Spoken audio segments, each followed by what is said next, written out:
கர்த்தருடைய பிள்ளைகள் பெற்ற பரிசுத்த நாமத்துக்கு துதியும் கனமும் மகிமையும் உண்டாவதாக.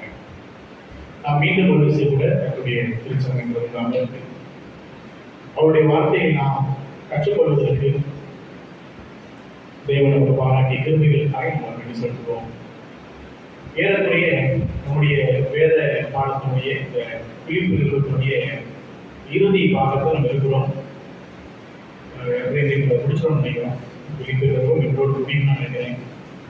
கடந்த 4 அதிகாரங்களாக அப்போஸ்தலனாகிய பவுல் பிலிப்பு திருச்சபைக்கு எழுதிய இந்த நிருபத்தை நம்ம பல்வேறு கோணங்களை படிக்கலாம். மற்ற நிருபங்களுக்கும் இந்த நிருபத்துக்கும் இருக்கக்கூடிய பெரிய வித்தியாசம் என்னன்னு கேட்டீங்கன்னா, மற்ற நிருபங்கள் ஏதாவது ஒரு மைய கருத்தை முன்வைத்து எழுதப்பட்டிருக்கும். ஒரு பிரச்சனையா இருக்கும், இல்லை ஏதாவது ஒரு முக்கியமான காரணமா இருக்கும். ஒருவேளை சபையில் நடக்கக்கூடிய பிரச்சனைகளாக இருக்கலாம், இல்லை ஒருவேளை அங்கே தீர்க்கப்பட வேண்டிய ஒருவேளை அங்கே நடந்த சபை விசுவாசிகளுக்குள்ளாக தீர்க்கப்பட வேண்டிய சில பிரச்சனைகள் இருக்கலாம், இல்லை வெளியிலிருந்து வரக்கூடிய ஜனங்களுக்கு எப்படி எச்சரிப்பா இருக்கணும்னு சொல்லி எழுதப்பட்ட வார்த்தைகளா இருக்கலாம். சில நேரங்களில் யூத மத தலைவர்கள் மூலமாக கடந்த முறை படிச்சவர்கள் எபேசு நிருபத்தை இந்த மாதிரி வெளியிலிருந்து வந்த யூத மத தலைவர்கள் மூலமாக தவறாக உபதேசப்படப்பட்ட அந்த சபைக்கு எப்படி எச்சரிக்கை ஆகணும்னு சொல்லி எழுதப்பட்ட புத்தகங்கள் நிறைய இருக்கு. ஆனா பிலிப்பு நிருபம் மட்டும் பார்த்தீங்க அப்படின்னா, ஒரு ஊழியனுக்கும் விசுவாசிக்கும் இடையே இருக்கக்கூடிய ஒரு நல்ல உறவை காண்பிக்கக்கூடிய ஒரு புத்தகம். நீங்க 4 அதிகாரங்களை படிச்சு பார்த்தீங்க அப்படின்னா, 4 அதிகாரங்களிலுமே தன்னையும் அந்த திருச்சபையும் சபை விசுவாசிகளையும் அவர் இணைத்துக் கொண்டு நம்முடைய உறவை மிக அற்புதகரமாக வெளிப்படுத்தின ஒரு அற்புதமான ஒரு புத்தகம் தான் இந்த புத்தகம். நம்ம ஏற்கனவே இந்த புத்தகத்துடைய பின்னணி படிச்சோம். இந்த பட்டணம் ஒரு தலை சிறந்த பட்டணம்.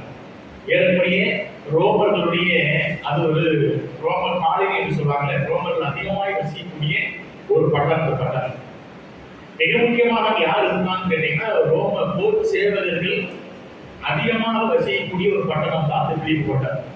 அதையும் ரிட்டையர் ஆனவங்க, இன்னொன்று அதிகமாக உடலிலே காயப்பட்டு அதன் பின்பு இந்த போர் வேலைக்கு போகாமல் இருந்தால் தன்னுடைய வேலைக்கு போக முடியாமல் இருக்கிறவங்க நிறைய பேர் தங்கக்கூடிய ஒரு பட்டணம் தான் இந்த பிலிப்பு பட்டணம். அது மாத்திரமல்ல, இந்த பட்டணத்திலே பலவிதமான மதங்கள் இருக்கக்கூடிய மனிதர்கள் இருக்கிறார். பல மதத்தை சேர்ந்தவர்கள். இன்னொரு பக்கம் மகா அலெக்சாண்டர் தன்னுடைய தகப்பானுடைய நினைவாக கட்டிய ஒரு பட்டணம் தான் இந்த பட்டணம். இந்த பட்டணத்தை பற்றி சொல்ல போனா நிறைய விஷயம் சொல்லிக்கிட்டே போகலாம். அப்படிப்பட்ட ஒரு பட்டணத்திலே அப்போஸ்தலனாகிய பவுல் தன்னுடைய 2வது மிஷனரி பிரயாணத்தின் பொழுது மிக எளிமையான முறையில ஆற்றங்கரை ஓரத்தில் போய் அங்கே கூட ஸ்திரீகளோடு கூட இருந்து கர்த்தருடைய வார்த்தையை ஒவ்வொரு நாளும் சொல்லி ரட்சிப்புக்குள்ளாக வழிநடத்துகிறார். முதலாவது லீதியா என்ற ஒரு ஸ்திரீ மூலமாக சபை ஆரம்பிக்கப்பட்டது. ரத்தாப்பர் எடுத்துக் கொண்டிருக்கிறார்கள். இந்த லீதியா மூலமாக 2வது குறி சொல்லக்கூடிய பெண், 3வது பிலிப்பியருடைய அந்த ஜெயிலர், அவர் சிறை காவலர். இவர்கள் 3 பேர் தான் பிலிப்பு திருச்சபையுடைய ஆதி விசுவாசிகள், முதலாக ரட்சிக்கப்பட்டு வந்தவர்கள். அப்ப இப்படி ஆரம்பிக்கப்பட்ட ஒரு எளிமையான ஒரு திருச்சபை தான் பின்னாட்களிலே ஒரு பறந்து விரிந்த ஒரு சபையாக மாறியது. அநேக மனிதர்கள் இவருடைய வாழ்க்கையை கண்டு சபைக்குள்ள வர ஆரம்பிச்சாங்க. அப்ப இப்படி வந்ததான இந்த சபையார் தங்களை மட்டும் இல்லை, தன்னை இந்த இயேசு கிறிஸ்துவுக்கு நேராக சுவிசேஷத்துக்கு நேராக வழிநடத்தியதானே இந்த பவுலடிகளார் இப்போது இதே சுவிசேஷத்தின் நிமித்தம் சிறைச்சாலையில் இருக்கிறார் என்பதை கேள்விப்பட்ட பொழுது இந்த பவுலடிகளார் கொஞ்சம் கஷ்டப்படுவார்கள். ஏன்னா உயிர்த்த பின் அவர் அப்ப சிறைச்சாலையில் இருக்கக்கூடிய இந்த பவுலடிகளாருக்கு தன்னால் முடிந்த அளவுக்கு பண உதவியும் பொருள் உதவியும் செய்யறாங்க. சபையார் சேகரித்து பணத்தை எப்பாப்ராத்தீனுடைய கரத்தில் கொடுத்து அனுப்புறாங்க. இப்ப இதை மாட்டிக்கொண்ட பவுலடிகளார் இவர்களுக்கு நன்றி சொல்லும்போது கடினமாக, அதே போல எப்பாப்ராத்தீன் வந்து இன்னொரு விஷயம் சேர்த்து சொல்றாரு. அங்கே இருக்கக்கூடியதான 2 ஸ்திரீகளுக்குள்ளாக கருத்து வேறுபாடு இருக்குது. அப்ப அதையும் தீர்க்கும்படியாக சில வார்த்தைகளை பேசுங்க அப்படிங்கிறாங்க. இன்னொரு பக்கம் சில மனிதர்கள், அதாவது யூத மத தலைவர்கள் திருச்சபைக்குள்ளாக புகுந்து நீங்கள் கற்றுத்தராத வேறொரு வார்த்தையை வேறு உபதேசத்தை போதிக்கிறாங்க. இதெல்லாம் கேள்விப்பட்ட உடனே பவுலடிகளார் வெறுமனே நன்றி என்று சொல்லி முடிக்காமல் 4 அதிகாரங்களிலே 4 விதமான விஷயங்களை பேசுகிறார். முதல் அதிகாரத்திலே பவுல் ஊழியத்தின் நிமித்தமாக பட்ட பாடுகளை குறித்து முதல் அதிகாரம் முழுசு பேசுறார். இன்றைக்கு நான் படக்கூடிய பாடல் அத்தனையுமே எனக்கு பாடலாய் தெரியவில்லை. இது தேவனுடைய சமூகத்துல அது எனக்கு ஒரு பொக்கிஷமா வச்சிருக்கிறேன். ஏன்னு கேட்டா கர்த்தருக்காய் படக்கூடிய பாடுகள் இந்த பூமியில ஒருவேளை இந்த பாடலா இருக்கலாம், ஆனால் தேவன் கொள்வதாக அது பெரிய ஒரு ஆசீர்வாதம் என்பதை முதல் அதிகாரம் முழுவதுமாகவே ஊழியத்தின் நிமித்தம் அவர் அனுபவித்த பாடுகளை பேசினார். இரண்டாம் அதிகாரம் வரும் பொழுது ஒற்றுமையை குறித்து பேசுகிறார். இந்த இரண்டு ஸ்திரீகள் சிந்தேகியா யுகோதியா ரெண்டு ஸ்திரீகளுக்குள்ளாக இருந்த கருத்து வேறுபாடுகளை களையும்படியாக இது மற்ற சபை விசுவாசிகளுக்குள்ள பரவிடக்கூடாது. இந்த பரவல் வராம கருத்து வேறுபாடு இல்லாமல் சபையிலே ஒற்றுமையும் ஐக்கியமும் குறைபடாமல் காணப்படுவதற்கு என்ன செய்ய வேண்டும் என்ற ஒரு அற்புதமான ஒரே ஒரு மிக முக்கியமான வார்த்தையை பேசுகிறார். கிறிஸ்து இயேசுவில் இருந்த சிந்தையே உங்களிடம் இருக்கட்டும். அற்புதமான வார்த்தை. இந்த ஒரு விஷயத்தை ஒரு விசுவாசி பிடித்துக் கொண்டால் போதும் என்பதைத்தான் பவுல் இந்த ஒரு வார்த்தையில எல்லாவற்றையும் அடைக்கிறார். இப்ப கிறிஸ்துவுக்கு இந்த சிந்தை என்ன என்பதைத்தான் பின்னாடி எடுத்து பேசுறார். என்ன இருந்தது? தங்களிலும் மற்றவர்களை மேன்மையா நினைப்பது, தங்களிலும் மற்றவர்கள் முக்கியமானவர்கள் என்று எண்ணுவது. இந்த இரண்டு விஷயம் தான் கிறிஸ்துவுக்குள் இருந்தது, இயேசு கிறிஸ்துவுக்குள் இருந்தது. எப்படி? நீங்கள் அவரை விட தாழ்மையான இடத்துல இருக்கிறீங்க, பூமியில இருக்கிறீங்க, அவர் மேன்மையான இடத்துல இருக்கிறார். மேன்மையான இடத்துல இருந்த அவர் உங்களை மேன்மையா நினைத்தார். தாழ்மையா இருந்த உங்களை மேன்மையா நினைத்தார். முக்கியமான சொன்னால அவர் மனுஷனால பூமிக்கு வந்தார்களா? இப்படி அந்த சிந்தை உங்கள்கிட்ட இருந்தா போதும் என்பதை சொல்லித்தான் ஒரு நான்கு உதாரணங்களை பேசுறார். இயேசு கிறிஸ்துவை உதாரணம் எடுக்கிறாரு, பவுலை உதாரணம் எடுக்கிறாரு, எப்பப்பா தீத்துவை உதாரணம் எடுக்கிறாரு, தீபத்தி உதாரணம் எடுக்கிறாரு. இப்படி 4 விதமான உதாரணம் எடுத்து இந்த 4 பேரும் தன்னுடைய ஊழியத்தின் பாதையில எப்படி மற்றவர்களை மேன்மையாக நினைத்தார்கள் அப்படிங்கிற ஒரு உதாரணத்தை சொல்லி இதுதான் ஒரு கிறிஸ்தவ பண்பு என்பதை அவர் பேசுறார். 2ஆம் அதிகாரத்தில் அது மாத்திரம் கடந்த நம்ம இந்த 3ஆம் அதிகாரத்தில் நம்ம படிக்கும் போது எச்சரிப்பான, அதாவது சுண்ணத்துக்காரனுக்கு எச்சரிப்பானப்பா, உங்களுக்கு வேதத்தை புரட்டுகளுக்கு எச்சரிப்பான்னு சொல்லி இந்த வேத வாக்கியங்களுக்கு உங்களை செவிசாய்க்க விடாமல் உங்களுக்கு விரோதமாக இருக்கக்கூடிய இந்த ஜனங்களுக்கு நீங்க எப்படின்னா எச்சரிப்பா என்று சொல்லி சில எச்சரிப்பு வார்த்தைகளை பேசி அதிலிருந்து எப்படி விடுபட வேண்டும் என்பதான வழிமுறைகள் பேசுகிறார் 3ஆம் அதிகாரத்தில். கடைசி அவன் பார்த்த 4ஆம் அதிகாரத்திலே இறுதி வார்த்தையில் அவர் எழுதணும். அந்த இறுதி வார்த்தைகள்ல நன்றி தான் சொல்றார். உங்களுக்கு நன்றியை பேசுகிறார். அப்படி பேசிக்கொண்டே இருக்கும் பொழுது சந்தோஷமா இருங்க, எப்போதும் சந்தோஷமா இருங்கன்னு சொல்லிட்டு இருக்கிறார். அப்போ ஒரு மனிதன் மனமகிழ்ச்சியா இருப்பதற்கான 5 வழிமுறைகளை அங்க பேசினார். நம்ம கடந்த வாரம் படிச்சோம். 5 விஷயங்களை நீங்க கடைபிடிச்சா போதும் உங்களுடைய வாழ்க்கையில மன அமைதி என்பது எப்பயுமே இருக்கும். இன்றைக்கு விசுவாசம் நம்முடைய வாழ்க்கையில பல நேரங்களில் மன அமைதி இல்லாமல் டிப்ரெஷன் சொல்ற மன அழுத்தத்தினால நிறைய பேர் பாதிக்கப்பட்டிருக்கிறாங்கல்ல. இப்ப பவுல் சொல்றாரு அதெல்லாம் இருக்கக்கூடாதுன்னு சொல்லிட்டு என்னென்ன விஷயம் என்பதை சொல்றாரு. ஒன்று, கர்த்தருக்குள் மகிழ்ச்சியா இருக்கு. உங்கள் சந்தோஷத்தை கர்த்தருக்குள்ள வைங்க. உங்களுடைய மகிழ்ச்சியை கர்த்தரை விட்டு தூரமாக வைக்கும் பொழுது அது நிரந்தரமான நிம்மதியை உங்களுக்கு கொடுக்காது. அப்ப கர்த்தருக்குள் சந்தோஷமா இருக்கு. அதாவது கிறிஸ்தவ வாழ்க்கையிலே பரிசுத்தமான வாழ்க்கையில உங்க மகிழ்ச்சியை தேடுவீர்கள் என்றால் உங்களுடைய மன அமைதி கெட்டு போகாது. ஒருவேளை நீங்கள் தேவனுக்கு விரோதமான விஷயங்களை செய்யும் பொழுது இல்ல பாவத்திலே உங்களுடைய மகிழ்ச்சியை தேடும் பொழுது நீங்கள் செய்யப்படும் சந்தோஷமா இருக்கும். அதனுடைய விளைவை அனுபவிக்கும் போது மன அமைதி இழந்துருவீங்க. மன அமைதிக்கு கர்த்தருக்குள் சந்தோஷம். 2வது, சாந்த குணமோடு இருப்பது. எல்லாவற்றையும் பொறுமையாக சகித்துக் கொள்வது. பொறுமையோடு நம்ம வாழ்வது மிக நல்லது என்பதை அவர் எல்லா சுற்றி நடக்கக்கூடிய சம்பவங்கள், நமக்கு விரோதமாக இருக்கக்கூடிய எல்லா விஷயங்களுமே, சூழ்நிலைகள் மாற்றங்கள், மனிதனுடைய மாற்றங்கள், இது உங்களை மன அமைதியை கெடுக்கும். ஆனா அவர் சொல்றாரு, மன அமைதியாக வாழ்வதற்கு என்ன பண்ணுங்க கேட்டா பொறுமையோடு சாந்த குணத்தோடு எல்லாவற்றையும் ஏற்றுக்கொள்ளுங்கள். ஏற்ற வேலை வரும் பொழுது அது உங்களுடைய வாழ்க்கைக்கு நன்மையாக மாறும். 3வது, ஒன்றுக்கு கவலைப்படாதீர்கள். கவலைப்படுவது அது பாவம் என்று வேதம் சொல்கிறது. அப்ப நம்ம எப்படி செய்யக்கூடாதுன்னு கேட்டா கவலைப்படாதீங்க. எதை குறித்து? ஏனென்றால் ஜீவனுள்ள ஜீவிக்கிற ஒரு தேவன் இருக்கிறார். அப்ப அவர் இருக்கிறார் என்ற எண்ணத்தோடு நீங்க இருந்திருந்தாலே போதும், நீங்கள் உங்களுடைய வாழ்க்கையில் கவலை இருக்கார். அப்ப பூமியிலே உங்களுடைய காரியங்களை மனதை வைக்கும் பொழுது அது உங்களுக்கு கவலையை கொடுக்கும் என்பதை நாம் படிச்சோம். 4வது வேதை கற்றுக்கொள்ளப்பட்டால் ஸ்தோத்திரம் செலுத்துவது. எல்லா விஷயத்துக்கும் நன்றி செலுத்தக்கூடிய பழக்கம் இப்ப கற்றுக்கொள்ளணும். ஒவ்வொரு நாளும் இரவு நேரங்களில் நம்ம இன்றைக்கு சொல்லும் பொழுது பகல் எழுந்திருக்கும் பொழுது தேவன் இந்த நாள் நமக்கு செய்த நன்மைகள், ஒருவேளை பெரிய அற்புதங்களாக பெரிய பெரிய ஆச்சரியமான விஷயங்களை ஒருவேளை நம்ம செய்ய நினைப்போம். ஆனா நம்ம கொஞ்சம் யோசிச்சு இன்றைக்கு காலையிலிருந்து இரவு தூங்குற வரை என் வாழ்க்கையில தேவன் செய்த நன்மைகளை சற்று அசைவோட ஆரம்பிச்சோம் அப்படின்னா ஸ்தோத்திரம் செலுத்துவதற்கு அநேகம் இருக்கும். ஒரு மனிதன் ஸ்தோத்திரங்களை ஏறெடுக்கும் பொழுது, நன்றி செலுத்த பழகும் பொழுது முறுமுறுப்பு குறைந்து போகும், குறை சொல்லுதல் குறைந்து போகும், தேவனுக்கு நேரான அந்த குறைவான கண்ணோட்டம் குறைந்து போகும். அதான் சொல்லுங்க, ஸ்தோத்திரம் செலுத்த பழகுங்க, மனசு நிறைவாகும். கடைசியாக விண்ணப்பங்களை தேவனுக்கு நேராக ஜெபிங்க. இந்த ஐந்தும் தான் ஒரு மனிதனுக்கு மன அமைதியை கொடுக்கும் என்பதை நம்ம கற்றுக்கொண்டோம். கடந்த கடைசி வாரம் ஒரு விசுவாசியர்படி எவ்விதமான குணாதிசயங்கள் கற்றுக்கொண்டோம். ஒன்று உண்மை உள்ளவைகள், இரண்டாவது ஒழுக்கம் உள்ளவைகள், மூன்றாவது நீதி உள்ளவைகள், நான்காவது கற்புள்ளவைகள், அப்புறம் அன்புள்ளவைகள். இந்த நான்காவது 8வது வசனம் இருக்கு, அந்த 8 விஷயம் வச்சாங்க. அன்புள்ளவைகள், அப்புறம் நற்கீர்த்தி, 7 புண்ணியம், 8 புகழ். இந்த 8 விஷயங்களுமே 8வது வசனத்துல இருக்கு. அப்ப இது 8மே ஒரு விசுவாசி இருக்க வேண்டிய நல்ல குணாதிசயங்கள் என்பதை அறிந்தோம். கடந்த வாரம் நம்முடைய வேதாராய்ச்சியை இருந்துச்சு.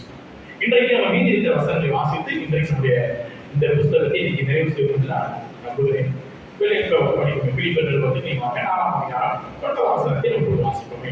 பிலிப்பியர் 4ஆம் அதிகாரம் 9வது வசனத்திலே பவுல் சொல்லக்கூடிய இன்னும் அதிகமான சொல்லக்கூடிய சில வார்த்தையை பாருங்க.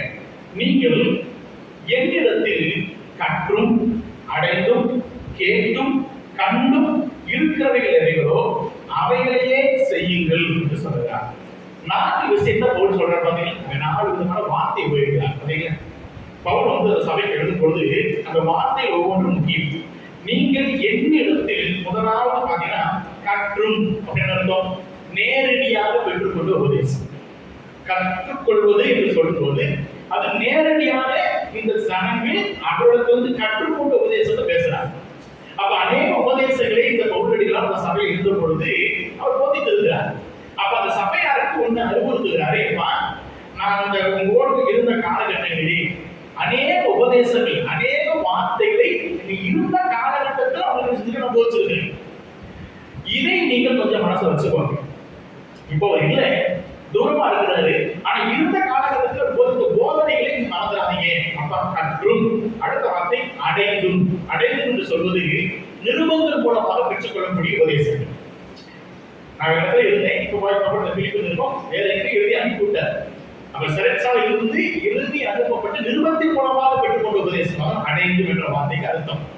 அப்ப நீங்கள் கற்றும் என்று சொல்வது நேரடியாக பெற்றுக்கொண்ட உபதேசம், இரண்டாவது அடைந்தும் நிருபங்கள் மூலமாக பெற்றுக்கொண்ட உபதேசம், மூன்றாவது கேட்டும். கேட்டும் என்று சொல்லும் பொழுது பவுலின் உடல் ஊழியர்கள் மூலமாக பெற்றுக்கொண்ட உபதேசங்கள். பவுல் சொல்லி அனுப்புகிறார், இப்படி நடந்துக்கோங்கன்னு சொல்லி அனுப்பிவிட்டாரு. இந்த மாதிரி பவுல் சொன்னாரு, இந்த மாதிரி நீங்க நடந்துக்கோங்கன்னு சொல்லி பவுலின் உடல் ஊழியர்கள் கேட்டும் என்று சொல்ல பார்த்தீங்கன்னா கேட்டும். நீங்க கேட்டீங்களே, என்ன பவுல் சொன்னாரு கேட்டீங்களே, ஒண்ணு நேரடியாக கேட்டது, இன்னொன்று நிரூபணமாக கேட்டது, மூன்றாவது அந்த பவுலோடு இருந்த ஊழியர்கள் வந்து சொன்ன விஷயங்கள். இதையும் மனசுல வச்சுக்கோங்க அப்படிங்கிற. நான்காவது கண்டும். இது பவுலின் மாதிரியான வாழ்க்கை. இந்த உபதேசம் வார்த்தையினால் அல்ல, வாழ்க்கையினால் இருந்துச்சு.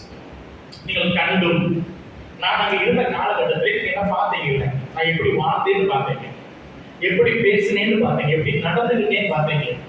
அப்ப என்னுடைய மாதிரியான வாழ்க்கை. அப்ப நானே பேசுறான், கற்றும் அடைந்தும் கேட்டும் கண்டும்.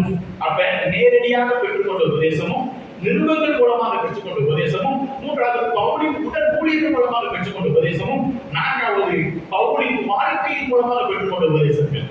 அவருடைய வாழ்க்கை முறை மூலமாக, அது பேச்சிலோ செய்தியினால் நடந்துச்சு. இந்த 4 அவர் சொல்றாரு, இதை நீங்க என்ன செய்ய, அவைகளையே செய்யுங்கள் அப்படிங்கிறார். ஏன் 3ஆம் அதிகாரத்தில் வந்துட்டாங்களே, அது 2வது வசனம், நாய்களுக்கு எச்சரிக்கையாங்க, கொள்ளாத வேலையாட்களுக்கு எச்சரிக்கையாங்க, சுண்ணத்துக்காரருக்கு எச்சரிக்கைன்னு சொல்ல பார்த்தீங்களா. பலவிதமான இந்த வேதத்தை புரட்டக்கூடிய ஊழியர்கள் பெறுகிறதுனால இந்த சபையார் சொல்றாரு, நீங்க என்கிட்ட கேட்டு கண்டு பெற்ற அதை மட்டும் நீங்க செஞ்சா போதுப்பா, அதுதான் சரியான சத்தியம் என்று சொல்றாரு. அப்படி செய்யறவங்க உங்களுக்கு என்ன ஆசீர்வாதம், என்ன பிளஸிங் கேட்டீங்கன்னா, அப்பொழுது இதெல்லாம் செய்தால் அப்பொழுது என்ன ஆகும், சமாதானத்தை தேவன் கொடுப்பார். இதெல்லாம் ஒரு சமாதானம் இல்லையா? ஏன் இந்த சஞ்சலங்களும், ஏன் இந்த வருத்தங்களும், ஏன் இந்த சாசனங்களும், ஏன்னு கேட்டா நீங்கள் கேட்டும், நீங்கள் கண்டும், நீங்கள் பெற்றும் இதை நீங்க என்ன செய்யறது அப்படின்னா அடிப்படையிலே அதை செய்யாமல் இருப்பது. போதனைகள் கேட்பது வேறு, ஆனா செய்வது மட்டும் இல்லை. நிறைய வசனங்களை கேட்டாலும் கேட்கக்கூடிய வசனத்தின் மூலமாக நடக்கும் பொழுது, செய்யும் பொழுது மட்டும்தான் என் வாழ்க்கையில சமாதானம். இன்னைக்கு ஏன் சமாதானத்தை இழந்திருக்கிறோம்? ஒரு தனிப்பட்ட வாழ்க்கையா இருக்கட்டும், இல்ல ஊழியத்தினுடைய வாழ்க்கையா இருக்கட்டும், இல்ல திருச்சபையோட வாழ்க்கையா இருக்கட்டும், எல்லா விஷயங்களுமே ஏன் இன்றைக்கு சமாதான குறைச்சல் கேட்டீங்க அப்படின்னா, உபதேசம் நமக்கு வந்தடையும் பொழுது இந்த உபதேசத்தை கேட்பதல்ல, கேட்டு செய்வது மிக நல்லது. அதை செய்யுங்கள். அப்படி செய்கிறதுனால வரக்கூடிய ஆசீர்வாதம் என்ன? அது கீழே சொல்றாரு, அப்பொழுதுதான் செய்வாங்க சமாதானத்தின் தேவன் உங்களோடு. என்ன சமாதானத்தை பெற முடியாது. எவ்வளவு உபதேசங்களை அறிந்தோம் என்பதுதானே, அறிந்த உபதேசத்தை எவ்வளவு நடக்கிறோம் என்பது செய்கிறோம் என்பது முக்கியம். அது செய்யப்படும் பொழுது, வாழ்க்கை முறையிலே அது மாற்றம் அடையும் பொழுது, என் வாழ்க்கையில சமாதானம் எனக்கு வந்து அடையும். இல்லைன்னா சமாதானம் இல்லை. நல்லா பேசுறாரு, என்னுடைய பிளஸிங் பேசுறேன். இனி 10ஆம் வசனம் 14ஆம் வசனம் வரைக்கும் தற்போதைய உதவிக்காக பவுல் நன்றி கொடுத்து இப்ப பெற்றுக்கொண்ட உதவி, ஏற்கனவே பெற்றுக்கொண்ட உதவிக்காக 1ஆம் அதிகாரம் அப்பவே சொல்லிட்டே இருந்தாரு. இப்ப இந்த 10ஆம் வசனத்திலிருந்து 14ஆம் வசனம் வரைக்கும் இப்ப எப்பப்பா தீர்வு மூலமாக கொடுத்த பொருள் உதவிக்காக, பண உதவிக்காக நன்றி செலுத்துறேன். என்ன சொல்றாரு பாருங்க, என்னை விசாரிப்பதற்கு நீங்கள் இப்பொழுது மறுபடியும் மனம் வளர்ந்தபடியினாலே, ஏற்கனவே பண்ணியிருக்காங்க, நிறைய பேர் பண்ணியிருக்காங்க. இப்ப அவர் வந்து என்ன செய்யறாரு அப்படின்னா, ரீசெண்டா செஞ்ச உதவிக்கு நன்றி செலுத்துறாங்க. அப்ப என்னை விசாரிப்பதற்கு நீங்கள் இப்பொழுது மறுபடியும் மனம் வளர்ந்தபடியினாலே கர்த்தருக்குள் மிகவும் சந்தோஷப்பட்டேன் என்று சொல்கிறார். அப்ப இப்படி செய்ய எண்ணம் கொண்டிருந்தீர்கள், சமயமாற்றம் உங்களுக்கு நேரிடவில்லை. அதுமாக இப்ப எத்தனையோ முறை உதவி பண்ணியிருக்கிறாங்க. மறுபடியும் ஒரு பெற்றுக்கொண்ட அந்த நன்மைக்கு நன்றி செலுத்து ஒரு நல்ல பழக்கம்.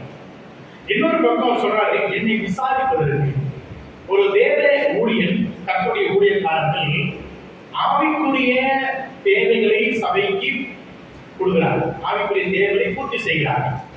ஆனால் விசுவாசிகளுடைய காரியம் என்று கேட்டால், அவர்கள் இந்த ஆவிக்குரிய தலைவனை அவர்கள் அவருடைய தேவைகளை பூர்த்தி செய்வது யாருடைய வேலை கேட்டால் அது விசுவாசுடைய வேலை.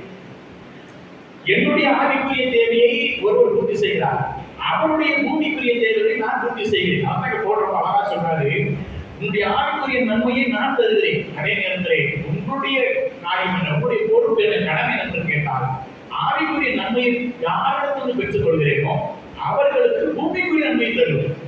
இந்த ஜனங்கள் தான் பண்ணாங்க, நீங்க விசாரித்தீர்கள், சரி இருந்தாரு இப்ப எங்க போயிட்டு இருக்கட்டும் அப்படின்னு அவரு இருந்தாரு, இப்ப ஜெயிலுக்கு போயிட்டாரு.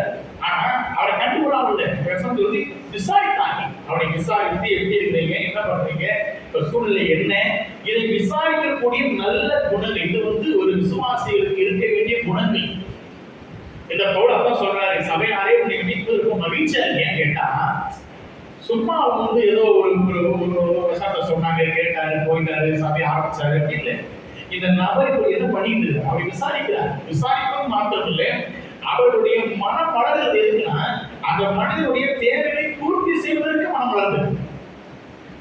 அதாவது ஒரு மனிதனுடைய தேவைகள் 2 விதத்தை பூர்த்தி செய்யப்பட வேண்டும்.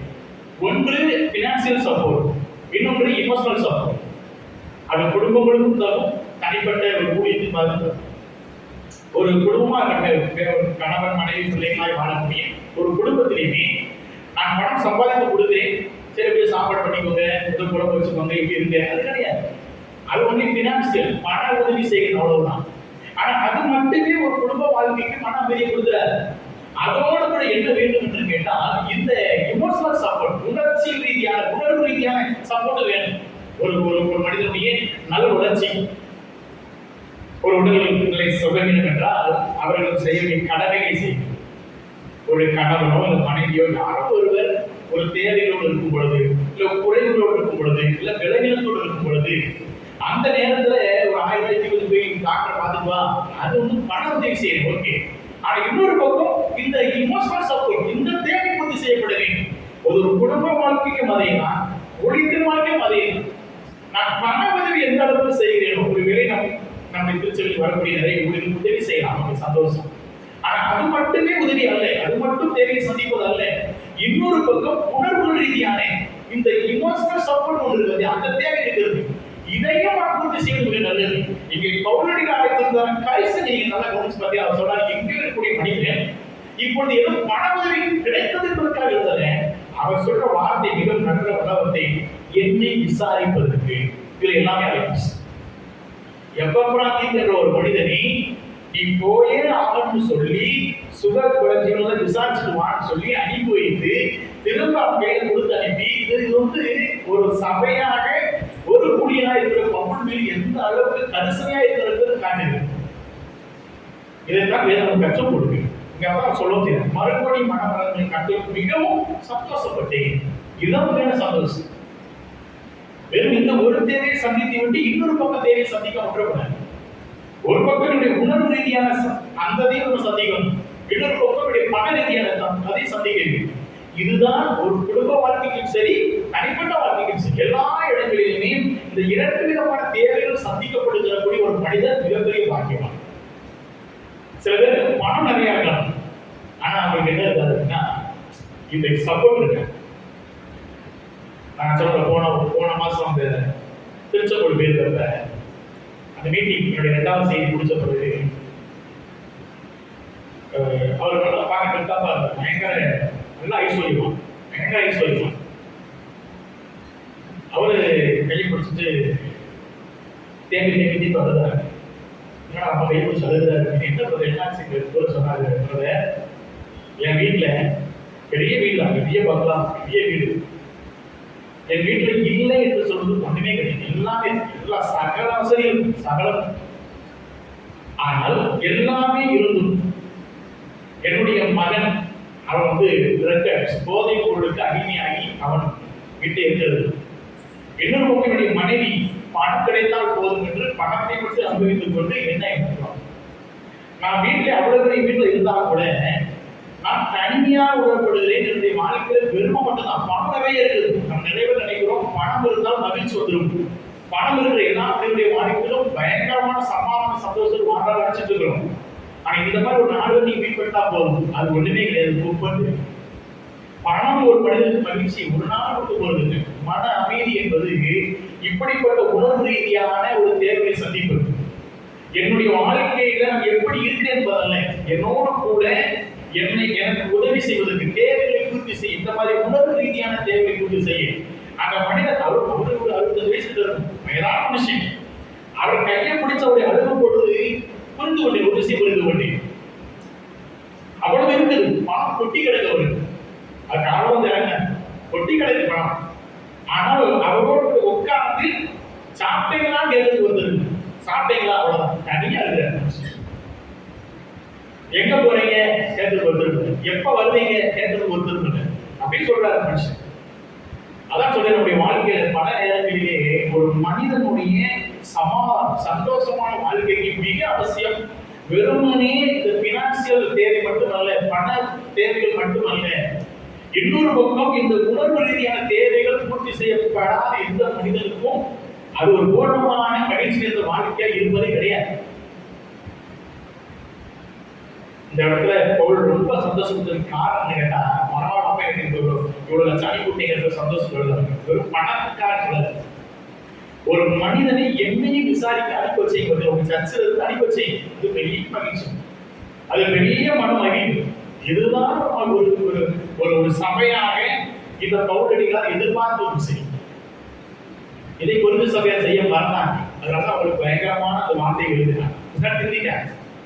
அந்த பிடிப்பு சபையார் அற்புதமான சபையார் இவனை விசாரித்தாங்க. அடுத்த வருஷம் நீங்க பாத்தீங்கன்னா என் குறைச்சலினால் என் குறைச்சலினால் இப்படி சொல்லுறது இல்லப்பா, எதையும் குறைவு இருந்துச்சு நீங்க சரி பண்ணீங்க அதனால அப்படின்னு சொல்ல வருது. நான் அப்படி சொல்றது இல்லை. ஏனெனில் நான் எந்த நிலைமையில் இருந்தாலும் பண ரம்யமாக இருந்து கற்றுக்கொண்டேன் அப்படிங்கிறார். இது அவர் லெசன் பண்ணிக்கிட்டார். அவருக்கே டீச் பண்ணிக்கிட்டாரு.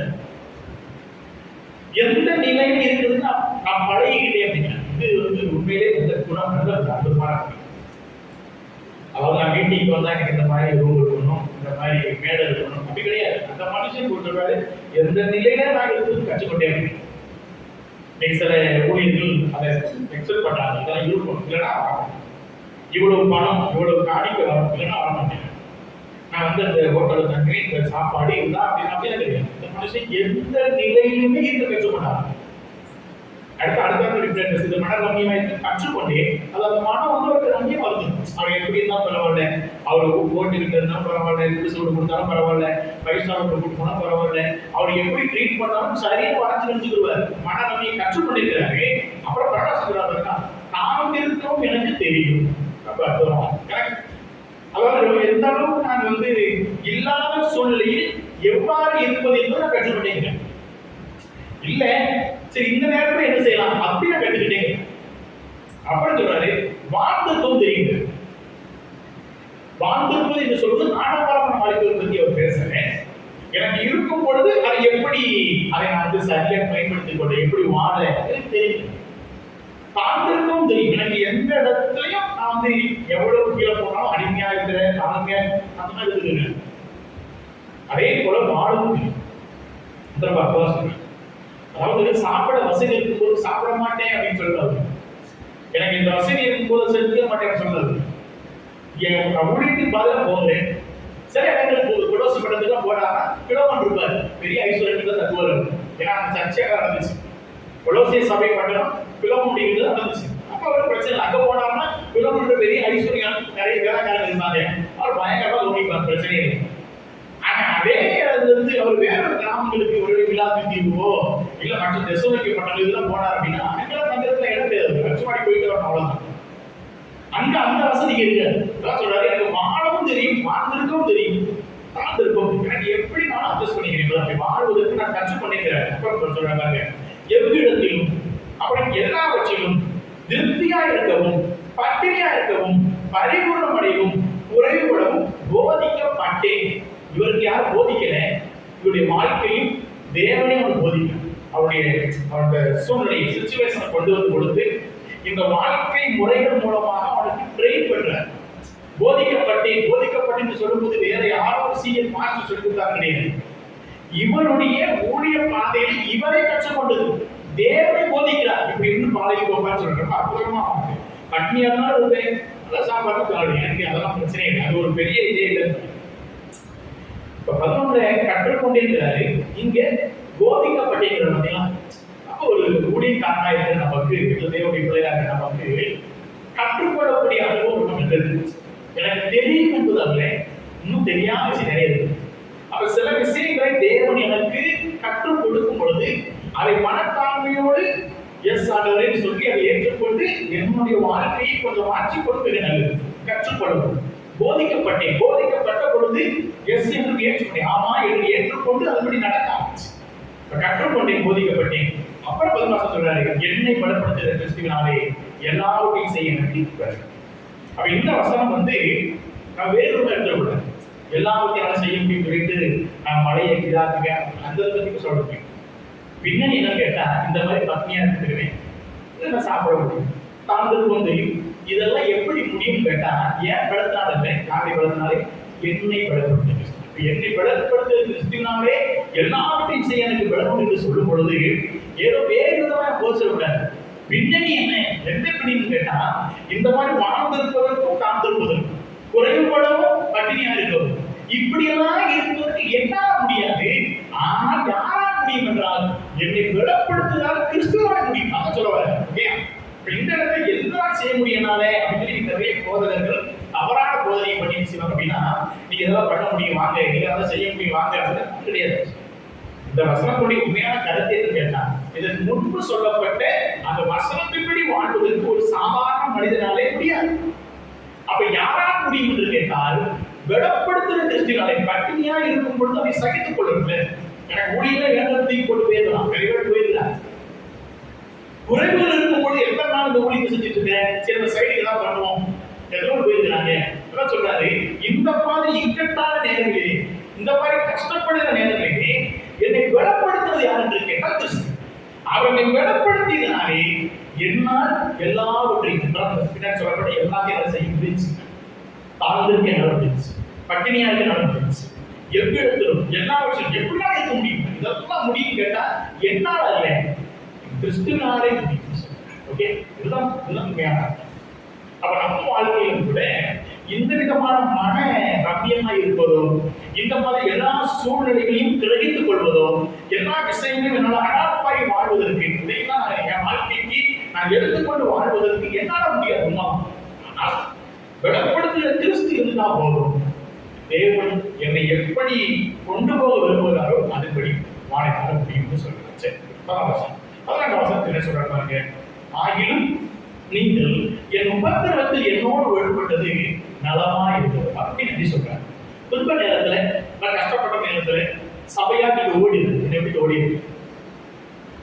நான் இந்த மாதிரி சிறைச்சாலை அனுபவத்தில் இருக்கும் பொழுது, சிறைச்சாலையில் துன்பம் அனுபவித்துக் கொண்டிருக்கும் பொழுது நீங்க என் கூட இருந்தீங்க. அது பெரிய சப்போர்ட், பெரிய சப்போர்ட். இது உண்மையிலேயே நம்முடைய வாழ்க்கையில் பெற்றுக்கொள்ள வேண்டிய பாட்டு. என்னுடைய உடல்நிலை கணவனோ, என்னுடைய மனைவியோ, என்னுடைய குடும்பத்திலேயோ நபர்கள் யாரும் வருங்கள். இந்த மாதிரி துன்ப நேரங்கள், அதாவது உபத்திரவங்கள் இருக்கும் பொழுது கூட இருக்கிறோம் பார்த்தீங்களா, அது வந்து ஒரு பெரிய ஒரு ரொம்ப சந்தோஷப்படுறாங்க. நீங்கள் உறுதுணையாக நின்றீர்கள், அதுவே பெரிய சந்தோஷம். அது மாத்திரமல்ல, மேலும் மேலும் பிலிப்பியரே, சுவிசேஷத்தின் ஆரம்பத்திலே நான் மக்கள் புறப்பட்ட போது கொடுக்கல் வாங்கல் காரியத்தில் நீங்கள் மாத்திரம் எனக்கு உடன்பட்டதை இல்லாமல் வேறொரு சபை உடன்படவில்லை என்று நீங்கள் அறிந்திருக்கிறீர்கள். நான் கொடுக்கல் வாங்கல் அவருக்கு பண உதவி செஞ்சதை பேசுறேன். அப்புறம் ஊழியத்தில் வந்து மக்கதோனியா என்ற பெரிய மாகாணத்திலே பல சபைகள் இடங்கள் போனாங்க. இப்படி போய் ஊழியத்தில் முதல்ல போகும் பொழுது நிறைய தேர்தல் சபைகள் தான். அப்படி இருக்கும் பொழுதுதான் முதலாக கை நீட்டியது யாருன்னு கேட்டா பிலிப்பு சபை. ரொம்ப சந்தோஷப்படுறாரு. பரவாயில்லப்பா, என் ஆரம்ப கால ஊழியத்துல என்னுடைய 2வது சொல்லிப்படியான என்னுடைய ஆரம்ப காலகட்டங்களிலே இன்னைக்கு ஒருவேளை பவுலடிகள் யார் தெரிஞ்சிருக்கலாம். நம்முடைய ஆரம்ப காலத்துல யாரும் தெரியாது. அப்படி தெரியாத காலகட்டத்தில் கூட எனக்கு உடன்பட்டு எனக்கு உதவி செய்யறது வேற எந்த சபையும் நீங்க மட்டும் அப்படின்னு ரொம்ப வச்சு பேசுறேன். ரொம்ப சந்தோஷப்படுறாரு. அது மாத்திரம் சொல்றேன். 16 நான் தெசலோனிக்கேயில் இருந்த போதும் என் குறைச்சலை நீக்கும்படி நீங்கள் 2 தரம் அனுப்பினீர்கள் அந்த சபையை. இந்த மனுஷன் எங்க போனாலும் அவர் திருப்பி இந்த சர்ச்சை இருந்தாலும் அப்படி கிடையாது. இப்போ வந்து பிலிப்பு செல்வர் கிடையாது. எங்க இருக்காரு? தெசலோனிக்கே சபை இருக்கிறார். தெசலோனிக்கே சபையில இருந்து அவர்களுக்கு 3 வாரம் இருக்கிறார். 3 வாரம் இருந்தா சபை ஆரம்பிச்சார். அங்க இருந்த காலகட்டத்திலே 3 வாரத்தில் ஏற்படுத்தப்பட்ட முதல் அதிகாரத்திலே முதல் வசனம் இருக்கு பாத்தீங்களா? 3 வாரங்களிலே ஒரு சபை ஆரம்பிக்கப்பட்டு பெரிய ஆச்சரியம். அப்படிப்பட்ட பெரிய பட்டணத்திலே இந்த பவுலடிகளார் போய் 3 வாரங்கள் இருந்து உழைத்து ஊழியம் செய்து ஒரு சபையை ஸ்தாபிக்கிறார். இப்ப இந்த 3 வார காலத்துடைய தேர்தலை யார் சந்திச்சது கேட்டா, இங்க பவுல் சொல்றாரு, என் குறைச்சலை நீக்கும்படி நீங்க அதை பண்ணீங்க. 2 தடவை அதை பண்ணீங்க. அப்ப இந்த மனிதன் மீது அவ்வளவு கரிசனை. ஏன் அப்படி கரிசனை கேட்டீங்க அப்படின்னா, சும்மா ஆட்டவரையோடு போனதானே நீதியாளர்கிட்ட சந்திச்சு ஒரு பெரிய அற்புதமான ரட்சிப்பை இந்த பவுல் மனதை பெற்று பண்ணாங்கல்ல. அழியாத ஒரு மீட்பு, குறி சொல்லக்கூடிய பெண், இன்னொரு அடிமையா இருந்ததுக்காக பார்த்துக்கிறது. அதிலிருந்து பெரிய விடுதலை போட்டு கொடுத்தாங்க. இன்னொரு பக்கம் சிறை காவலர், பிலிப்பு சிறை காவலர் தற்கொலை செய்து செத்து போகலாம் என்று கத்தி எடுத்து தடுத்து கொண்டு வச்சுட்டான். தற்கொலை செய்து கொள்ளக்கூடிய என்ன கொண்டு அவனை மனமாற்றி அவனையோட வீட்டார வச்சுட்டார் அல்லவா. இந்த நன்றிகள் இதெல்லாம் மனசு இருந்துச்சு. ஏன் இந்த பவுல் மேல அவ்வளவு கரிசனை என்று கேட்டா, இந்த பவுல் செய்த உதவி அப்படிப்பட்டது. பொருள் உதவி செய்யறாரு, பண உதவி செய்யறாரு, மாறாக நித்தியத்திற்கு போகக்கூடியதான ஒரு பெரிய நம்ம எல்லாருக்குமே இருக்கக்கூடிய ஒரு பெரிய நம்பிக்கை. அதாவது எட்டாவது டெஸ்ட்னால நமக்கு ஒரு பெரிய கடைசியான ஒரு நம்பிக்கை, இறுதியான ஒரு ஹோப், கடைசி ஒரு நம்பிக்கை என்ன கேட்டா, நம்ம எல்லாரும் ஒரு நாள் பரலோகம் சென்றடையும், தேவனை சந்திப்போம். இந்த வழியை அவர் காண்பித்துக் கொடுத்த ஒரு இருப்பாரு நம்ம வாழ்க்கையில. அவர் மிக முக்கியமான ஒரு வாழ்க்கையில பரந்தாங்க. இன்னைக்கு வரைக்கும் ஏன் ஒரு கிறிஸ்தவர் நிறைய செய்தி சொல்ல கேட்டா, இந்த மாதிரியான ஒரு ஆதிக்க நிலைமையே என்னை ரசிக்கப்பட வேண்டும், குறித்து பயன்படுத்தி என்னை உயர்த்துறதுக்கு பெரிய மக்கள் நபர்கள். அதனால எங்க போனாலும் எத்தனை வருஷம் ஆனாலும் அவர் பறந்து நம்மை ரட்சிப்புக்குள்ளாக வழிநடத்திய ஒரு நபர் இருப்பார். நீ நான் ரசிக்கப்பட முடியாது. ஏதோ ஒரு வசனத்தின் மூலமாக வார்த்தை மூலம் ரசிக்கப்பட்டிருப்பீங்க. அதற்கு உதவி செய்த நபர் இருப்பாங்க. நம்முடைய ஆட்கள் பகிர்ந்து எங்கேயும் மறந்துருக்கு. அவர்களுக்கு எந்த பொழுதிலுமே நம்முடைய மனதை விட்டுருக்கீங்கன்னா அவங்கதான் அவங்க வாழ்க்கையில நித்தியத்துக்கான ஒரு ஆசிரியத்தை கொடுத்தவங்க. மற்ற எல்லாரும் உலக படம் அழிந்து போகக்கூடிய ஆசிரியத்தை கொடுத்தவங்க. ஆனா இந்த நபர்கள் தான் உங்களுக்கு நித்தியமான ஒரு ஆசீர்வாதம். இந்த பூமியை விட்டால் நமக்கு எதிரான ஒரு வாழ்க்கை உண்டு என்று சொல்லிக் கொடுத்து உங்களுக்கு அந்த நித்தியத்தை கொடுத்தவர்கள், அந்த நித்தியத்துக்கான வழியை காண்பித்து கொடுத்தவர்கள், அவர்களுடைய வாழ்க்கை மறந்துருக்கும். ரொம்ப ஆச்சரியமா இருந்துச்சு. இந்த மனுஷன் எங்க போனாலும் எப்படி இருந்தாலும் ஏன் இந்த சபையாளர்கள் அவ்வளவு கடைசியா இருந்தாங்க அவங்களுக்கு தெரியும். இந்த உலக பொருட்கள், பணத்தை எல்லாவற்றையும் விட எங்களை இப்படிப்பட்ட ஒரு ஆவிக்குரிய மனிதராய் மாற்றியது பெரிய பங்கு யாருக்கு இருக்குன்னா இந்த மனுஷனுக்கு. அப்ப அவருக்கு இது கொடுப்பது உண்மை. எனக்கு அழிய முடியும். இந்த சேகரித்த பணம், பொன், பொருள் எல்லாம் இந்த பூமியோடு என்னோட அழிக்கும். எத்தனையோ மரண வீடுகளுக்கு போகும்போதெல்லாம் அதெல்லாம் ஞாபகம் வருது. மரண வீட்டில் பார்க்கும்போதெல்லாம் அந்த மரணம், அந்த மருந்து கிடைக்கிற மனிதன் கதை கற்றுக் கொடுக்குறாரு. இந்த மனுஷன் வாழும்போது எப்படி வாழ்ந்தாரு, போகும்பொழுது நிர்வாகமா தான் போறாரு. அப்ப இந்த மனுஷன் என்ன கொண்டு போறாருன்னு இல்லை. அப்ப வாழும்போது நமக்கு எவ்வளவு இருக்குதுன்னு அல்ல, அதை கொண்டு தேவ ராஜ்யத்திற்கும் தேவனுக்கும் தேவனுடைய பிள்ளைகளுக்கும் அது எவ்வளவு பயன்பட்டிருக்குது. பூமிக்கு இளைஞர்கள் பூமிக்கு பயன்பட்டிருக்கும், அவ்வளவுதான். அது பூமியோடு போயிருந்தேன். அதான் பவுல் சொல்றாங்க. அதான் பவுல் போய் வாசிக்கும். பரலோகத்தில் ஒரு பொக்கிஷங்களை சேர்த்து வைக்கணும். இந்த மனிதர்கள் அதை அழகாய் பிரிந்து கொண்டதுனாலே இந்த பவுலுக்கு உபகாரம் பண்றாங்க, நிறைய உதவி பண்ணாங்க. அதான் சொல்றாரு, 2 அனுப்பினீர்கள், உபகாரத்தை நான் நாடாமல் உங்களுக்கு உங்கள் கணக்கு பலம் பெருகும்படியே நான். இந்த மனுஷன் உபகாரத்தான காணிக்கை என்ன, காணிக்கை கொடுங்க. இன்னைக்கு நிறைய ஊழியர்கள் காணிக்கை நிறைய பேர் என்ன ஆரம்பிச்சிட்டாங்க. காணிக்கைக்காகவே பிரசங்கம், காணிக்கைக்காகவே நீங்க போதனை பண்ண ஆரம்பிச்சிட்டாங்க. ஆனால் சொல்ற உங்க உபகாரம் நாடாது. ஆனா எனக்கு என்ன அப்படின்னா, நீங்க செய்யக்கூடிய நன்மை மூலமாக உங்களுக்கு எவ்வளவு ஆசீர்வாதம் வரப்போகிறது. இயேசு கிறிஸ்து வாழ்க்கை வாழ்ந்துதான் சொன்னாரு. மத்தேயு 10ஆம் அதிகாரத்துல தெரிந்து வசனம். மத்தேயு 10ஆம் அதிகாரத்துல 42ஆம் வசனத்துல அந்த இடத்துல தீர்க்கதரிசி இருந்தது ஊழியக்காரரை பத்தி பேசும்போது சொல்றாங்க. 10:45 சீசன் என் மத்தேயு 10:42 சீசன் என்னும் நாமத்தின் நிமித்தம் இந்த சிறியரில் ஒருவனுக்கு ஒரு கலசம் தண்ணீர் மாத்திரம் குடிக்க கொடுக்கிறவனும் தன் பலனை அடையாமல் போவான் என்று மெய்யாகவே உங்களுக்கு சொல்லுகிறேன் என்று சொல்றாங்க. தேவனுடைய பிள்ளைகளுக்கு தரக்கூடிய தண்ணீர் கூட அது பெரிய பலம். இந்த உலகத்துல பெரிய பெரிய பணக்காரங்களை ரொம்ப அவங்களுக்கு துன்பம் சொல்லலாம், நிறைய நன்மை செய்யலாம், அதுக்கெல்லாம் பலம் இருக்கான்னு கேட்ட கிடையாது. பைபிள் சொல்லுது, கர்த்தருடைய பிள்ளைகளா இருந்து இந்த சிறியோர் உலகத்தை பொறுத்தவரை சிறியவர்கள், ஆனா அவர்களுக்கு தரக்கூடிய கலச தண்ணீர் பெரிய பலம்.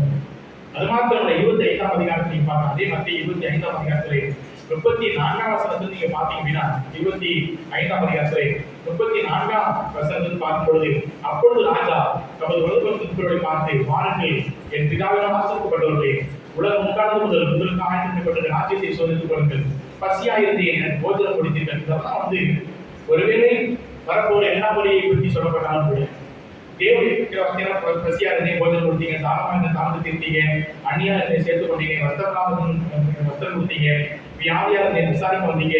இது எல்லாமே ஒரு நல்ல குவாலிட்டி, ஒரு நல்ல குவாலிட்டி, ஒரு விசுவாசிக்கு இருக்க வேண்டிய நல்ல குணாதிசயம். இது எல்லாம் வேதம் சொல்றது. இந்த உபகாரத்தோட நாடகமா நீங்கள் செய்யக்கூடிய இந்த உபகாரங்கள் எல்லாம் சும்மா பலனை கர்த்தர் இல்லைன்னு சொல்ற மறுக்கல, பலனை வைத்திருக்கான்னு சொல்றாங்க.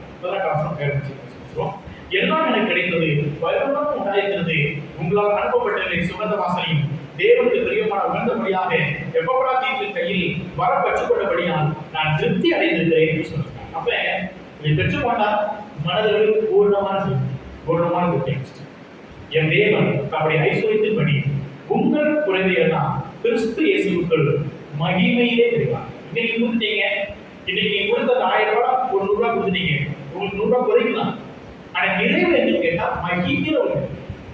இங்க கொடுக்கப்பட்ட இந்த 100 ரூபாய் ஒருவேளை உங்களுக்கு வேற செலவு உதவி நீங்க வச்சிருக்கலாம். ஆனா இல்ல, இந்த பவுனுக்கு போகும்னு சொல்லி கொடுத்தீங்க, ஆனா அதனுடைய நிறைவு எங்க பார்க்க போறீங்க? ஒருவேளை எங்க பார்க்கலாம் இருக்குது. எங்க நிறைய பார்ப்பீங்க என்றால், வாருங்கள் என்று சொல்லி பசியா இருந்தேன் என்ன செஞ்சீங்க? பசி நீ செஞ்சீங்க வாங்கன்னு சொல்லி நான் செய்த நற்கிரியைகளை பாராட்டக்கூடிய ஒரு இடம் வரப்போகும். எனக்கு நன்றி தெரிவிக்கக்கூடிய ஒரு இடம் வரப்போகுது. அதை தேவனே நன்றி தெரிவிக்க போறார். என் தேவனே அதுக்கு நன்றி செய்வார். இதை பெற்றுக் கொள்வதற்கு நீங்கள் தகுதியா பாராட்டா சொல்றேன். நீங்க நிறைய விசுவாசி இருக்கிறீங்க, நீங்க நான் ஆராதிச்சீங்க நன்றி சொல்ல போறது. நீங்க இப்படிலாம் இருந்தீங்க, நீ இந்த சிறியோர் இந்த நபர்களுக்கு இப்படிப்பட்ட தேவ பிள்ளைகளுக்கு செய்த உதவிக்கான நன்றியை சொந்தம். இம்மையிலே மறுமையிலே மகிமையிலே உங்களுக்கு என்ன உண்டா பெரிய நன்மை உண்டு சொல்றார். அது மாத்திரம் 21ஆம் வசனம் சொன்னேன். 21ஆம் வசனத்திலிருந்து வார்த்தை என்ற ஆசீர்வாதத்தை சிந்திக்கிறாரு. என்ன பேசுவாங்க? நம்முடைய பிதாவாகிய தேவனானவருக்கும் என்றென்றைக்கும் மகிமை உண்டாவதாக. ஆமென். கிறிஸ்து இயேசுக்குள்ளான பரிசுத்தவான்கள் யாவருக்கும் வாழ்த்துதல் சொல்லுங்க. வாழ்த்து சொல்லுங்க. என்னோடு இருக்கிற சகோதரர்கள் உங்களுக்கு வாழ்த்துதல் சொல்கிறாங்க. அப்ப ஜெயில் அவரோடு கூட சில பேர் கூட இருந்திருக்காங்க. அப்ப அவங்க வாழ்த்து சொல்கிறார்கள். பரிசுத்தவான்கள் அனைவரும் விசேஷமாக ராயனுடைய அரண்மனை உள்ளவர்கள் உங்களுக்கு வாழ்த்து சொல்கிறார்கள். ராயனுடைய அரண்மனை சொல்லும் பொழுது அந்த ரோம சிறைச்சாலை இருக்காங்க பார்த்தீங்களா? அப்ப ரோம அந்த ராயனுக்கு கீழே வேலை பார்த்த நிறைய பேர் ஒரு ரசிக்கப்பட்டிருக்காங்க. அந்த ரோம ராயனுடைய அரண்மனையில் வேலை பார்க்கக்கூடிய ஜனங்கள் ரசிக்கப்பட்டு கர்த்தர் இயேசு கிறிஸ்து அறிந்துக்கலாம். அப்ப அவங்க சாதம் சொல்றாரு, ராயனுடைய வீட்டில் வேலை பார்க்க உங்களுக்கு வாழ்த்து சொல்கிறார்கள். நமது கர்த்தராகிய இயேசு கிறிஸ்துவின் கிருபை உங்கள் அனைவரோடு கூட இருப்பதாக. ஆமென் என்று சொல்லி ஒரு அற்புதமான ஒரு புத்தகத்தை படிக்கிறார். நம்ம வாழ்க்கையில இந்த வசனங்கள்லாம் படிக்கிறோம். இந்த 4 அதிகாரங்களும் நம்ம கற்றுக் கொடுத்து ஒரு அற்புதமான ஒரு இது என்னன்னு கேட்டீங்கன்னா, ஒரு தேவ பிள்ளைகளுக்கும் சபைக்கும் இருக்கக்கூடிய ஒரு அற்புதமான ஒரு உறவை பேசுறாங்க. ஒரு நாள் வரும் பொழுது சபையை குறித்துதானே உங்களுடைய அபிப்பிராயம் என்ன என்று என்னிடத்திலோ இல்லை இன்னொரு விசுவாசத்திலோ இல்லை என்னை போல நிறைய ஊழியர்களை கேட்கும் பொழுது இந்த அபிப்பிராயம் மிகவும் நல்ல அபிப்பிராயம் வரும். இதற்கு ஒரே ஒரு விஷயம், நீங்கள் கண்டும் கேட்டும் கற்றும் அடைந்ததை செய்யும். இது வெறுமனை கேட்பதற்கு செயல்படுத்தும், செயலுக்கு கொண்டு வரும் பொழுது உண்மையிலேயே அது என்னுடைய மனதிற்கு சமாதானத்தை தேவைப்படுகிறார். அதோடு கூட நம்முடைய வாழ்க்கையில் பெரிய ஒரு ஆசீர்வாதத்தை என் வசனத்துக்கு கீழ்ப்படுகிறவர்களுக்கு வரக்கூடிய ஆசீர்வாதம் பெரிய. அன்றைக்கு நோவா வசனத்தை கீழ்ப்படிதான் பெரிய ஆசீர்வாதம். ஆபிரகாம் வசனத்தை கீழ்ப்படிதான் பெரிய ஆசீர்வாதம். தாவீது வசனத்தை கீழ்ப்படிதான் பெரிய ஆசீர்வாதம். இப்படி அநேக தெய்வ பிள்ளைகள் அன்றைக்கு பவுலடிகளார் வசனத்தை கீழ்ப்படிந்து இதோ வருது என்று சொல்லி சித்தத்தை நிறைவேற்றினார், பெரிய ஆசீர்வாதம். பேதுரு இப்படி அநேக பரிசுத்தவான்கள் வசனத்துக்கு கீழ்ப்படிந்ததினாலே அவர்கள் தான் பின்னாட்களிலே தேவனுடைய கரங்களிலே பலத்த கையை செய்வதற்கு கர்த்தரால் பயன்படுத்தப்பட்டவர்கள், ஆசீர்வதிக்கப்பட்டவர்கள். கர்த்தருடைய வாழ்க்கையில் வசனங்களை கேட்கிறோம், நடப்பதற்கு அதை செய்கிறோம். கர்த்தர் சிறப்பாக அடுத்த வாரம் வேறொரு புத்தகத்தோடு நாம் வேதாட்சியத்தை தொடர்போம். கர்த்தரை நாம் பயன்படுத்தும். ஆமென். தலைவர் கர்த்தர் எங்கள் திறமையாக பேசுகிறேன். நல்ல தகப்பனே, இந்த இரவு நேரத்துக்காக நன்றியோடு ஸ்தோத்திரிக்கிறோம் ஆண்டவரே. ஒவ்வொரு நாளும் எங்கள் வாழ்க்கையை செய்து வரக்கூடியதான எண்ணற்ற நன்மைகளுக்காக எங்கள் மீது காட்டக்கூடிய கிருபைகளுக்காக நன்றி ஆண்டவரே. நீர் நல்லவர் என்பதை எங்கள் வாழ்க்கையை எப்பொழுதுமே நாங்கள் உணர்ந்திருக்கிறோம், ருசி பார்த்திருக்கிறோம். உங்களுடைய வார்த்தையின் மூலமாக, ஜெபத்தின் மூலமாக, உங்களுடைய பிரசனத்தின் மூலமாக, உங்களுடைய பிள்ளைகளுடைய அன்பின் மூலமாக, ஆறுதலின் மூலமாக, விசாரிப்பின் மூலமாக ஆண்டவரே இது எந்த அளவுக்கு உங்களுடைய பிள்ளைகளுக்கு கரிசனை கொண்டிருப்பதை நாங்கள் அறிந்து கொண்டிருக்கு. தேவதைகள் பாராட்டிய கருவிகளுக்காக இலக்குகளுக்காக கிடைச்சு கடந்த ஒரு சில மாதங்களாக பிரிப்பிருக்கிறது நிறுவனத்தின் புத்தகத்திலிருந்து சில சிந்தைகளை நாங்கள் கற்றுக்கொண்ட மாட்டவரை அப்பசாங்கிய சொல்லிக்கலாம். ஒருவரை தூரமான இடத்தை இருந்தாலும் அவருடைய எண்ணமெல்லாம் அடுத்த சபைக்கு சபையாருடைய எண்ணமெல்லாம் அடுத்த ஊழியத்திற்கு இருந்ததாக பார்க்க மாட்டவரே. அப்படிப்பட்ட ஒரு பிணைப்பு அன்பு ஆண்டவரே. ஆமாண்டவரே, என்னுடைய வாழ்க்கைக்கு அம்மா நாங்கள் தேவனுடைய சபையும் தேவனுடைய ஊழியர்களையும் தேவனுடைய பிள்ளைகளையும் நாங்கள் ஒருவருக்கும் அதிகமாக நேசிக்கக்கூடிய ஒரு இருதயத்தை எங்களுக்கு ஆகமாண்டவரே. உங்களுடைய அன்பை நாங்கள் வெளிப்படுத்துவதற்கு செய்யப்பா. ஆமாண்டவரே, அருமையான பகுதிகளாம் தன்னுடைய இருதயத்தின் ஆழத்திலிருந்து சொல்லப்பட்ட ஒவ்வொரு வார்த்தையும் நீங்கள் கற்றிருக்கிறோம். கற்றதை நாங்கள் அறிந்திருக்கிறோம். அறிந்தபடி நடப்பதற்கு நீங்கள் செய்யும். வந்த ஒவ்வொருவரையும் பெற்றால் ஆஸ்வதிய திரும்பி சொல்லும் பொழுது தெய்வீக சமாதானம் பிள்ளைகளை ஆண்டு கொள்படியாய் செல்கிறோம். இருதயத்திலே உடைய சமாதானம் போடப்பட்டிருக்கிறோம். சகலத்தையும் எங்களுக்கு ஒப்புறுத்தி செல்கிறோம். கர்த்தரும் மீன்பரும் லட்சமாகக்கூடிய இயேசு கிறிஸ்து செல்கிறோம். அன்பின் பகவான். ஆமென். ஆமென்.